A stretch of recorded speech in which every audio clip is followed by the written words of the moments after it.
Fearless military juntas shock Tinubu world leaders, review deadly plan to defend themselves against Ecowas soldiers. Yeah, we know that the three countries, the Mali, Burkina Faso, and Niger Republic, have signed an agreement to defend themselves against the Ecowas invasion or planned invasion. So both ECOWAS, AU, and the other world leaders are in shock over that. It means that these guys are resolute and they have the backing of the Wagner group from Russia, the Russia PMC, that are currently even in Burkina Faso in readiness to launch, and even in Niger in readiness to launch attack should the ECOWAS soldiers invade Niger. And this is a very serious one because it means that war will come out of this place. And the truth is that the West is still trying to push ECOWAS to go and fight because they need Niger badly. And two reasons: because of the uranium in Niger and because the Trans-Saharan gas pipeline from Africa to Europe is passing through Niger.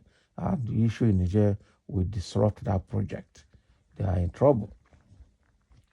Some military juntas in Africa have agreed to defend one another against any attack, particularly after the Economic Community of West African States, ECOWAS, threatened military intervention in the Republic of Niger. According to the report, the military leaders of the Mali, Burkina Faso, and Niger on Saturday signed a mutual defense pact. Ministerial delegations from 3 Sahel countries announced in Mali's capital, Bamako. The charter signed on Saturday binds the signatories to assist one another if there is a need to do so, particularly to assist with military operations whenever the sovereignty of one of the countries comes under a threat. A statement of the agreement disclosed that the countries would rise to fight, sending their armed forces to any affected country among them. This is a new United Africa. So any attack on the sovereignty and territory integrity of one of more or more contracting parties shall be considered as an aggression against the other parties and shall give rise to a duty of assistance, including the use of armed force to restore an enduring security. It states. Speaking of development, Mali's junta leader Assimi Goïta posted on X, formerly known as Twitter, that the new agreement will benefit their population in the near future. He said its aim is to establish an architecture of collective defense and mutual assistance for the benefit of populations. In his words, Mali's defense minister Abdoulaye Diop told journalists that the countries will benefit from the alliance both militarily and economically, stating that they are planning to use the alliance to fight terrorism in their respective countries. This alliance will be a combination of military and economic efforts between the 3 countries. Our priority is the fight against terrorism in the 3 countries, he said. All 3 countries have undergone coups since 2020, most recently the Niger Republic, where soldiers in July overthrew President Mohamed Bazoum.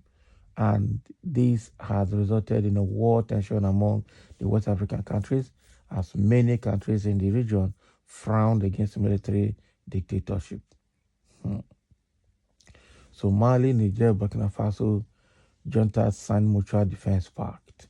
So the thing happening here is that we are seeing a new United Africa that is coming to place. And I'm sure in a very short while, we're going to see a lot of other African countries, both within West Africa and Central Africa, coming to join this union. This is a new AU that is being formed, and it's going to be a very strong one. There's nothing AU will do about it. There's nothing the ECOWAS will do about it. Okay? They have come together because they want to break away from the influence of the French. And the current presidents of these countries are like puppets in the hand of the French, and are using them to extort the people of these countries. And they have come together and said, democracy is not working for us. We have corrupt people.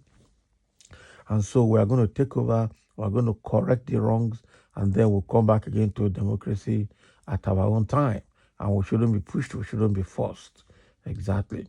Okay, so the way it is now shows that these guys are determined and there's no going back. I see a new United Africa forming. I see a revolution in Africa against the West that is forming, and that revolution is going to spread like a wildfire very soon.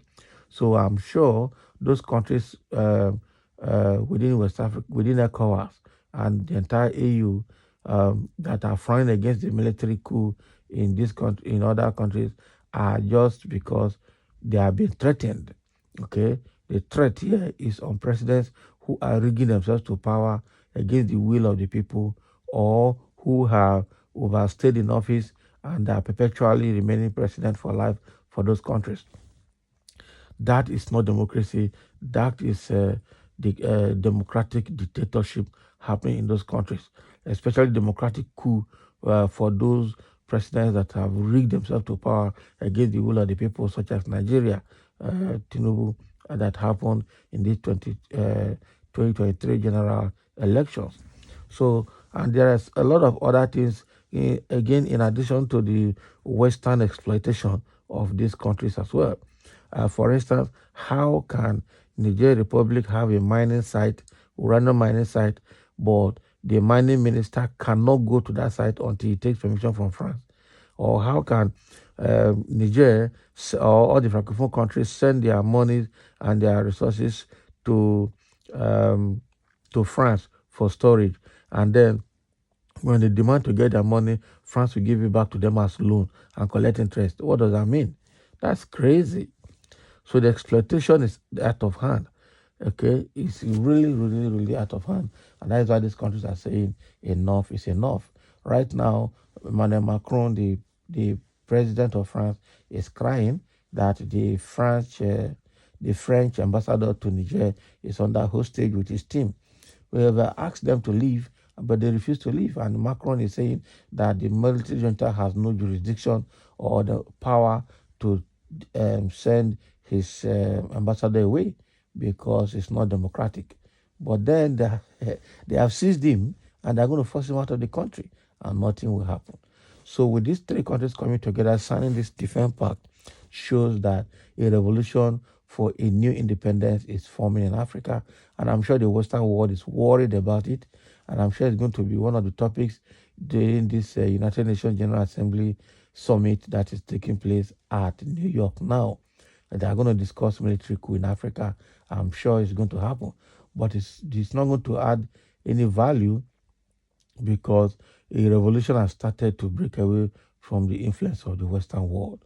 And there's nothing they will do, because they have to respect the sovereignty of those nations. They have to respect their independence, respect their own system. They don't have the right to come and invade them with their own military, even though they are more advanced. So that is the situation now. And now Mali, Niger, Burkina Faso are ready to face the issue head on. And if ECOWAS or AU thinks they are strong, let them go and attack them. If US and the Western world, France, think that they can just invade a nation like that, let them go ahead and invade. And let's see how that pans out. So thank you for listening, and let's have your comment.